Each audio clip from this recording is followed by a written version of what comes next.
وبالحق أنزلناه وبالحق نزل۔ جو لوگ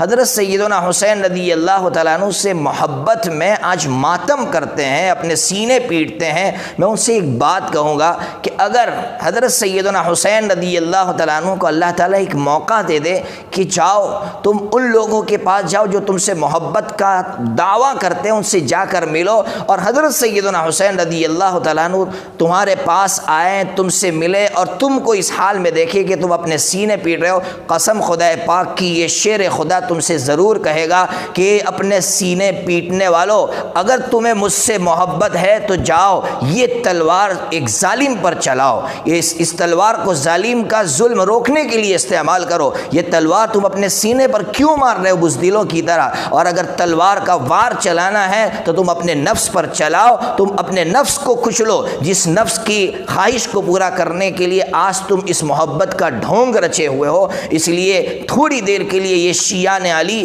جو اپنے آپ کو شیعان علی کہتے ہیں، وہ تنہائی میں بیٹھ کر سوچے کہ یہ محبت ہے یا محبت کا ڈھونگ ہے۔ اگر کسی کا باپ مر جائے تو گھر میں بیٹھ کر ماتم کرنا یہ بزدلی ہے، اور گھر سے باہر نکل کر باپ کے کارنامے کو آگے بڑھانا یہ سچی محبت ہے۔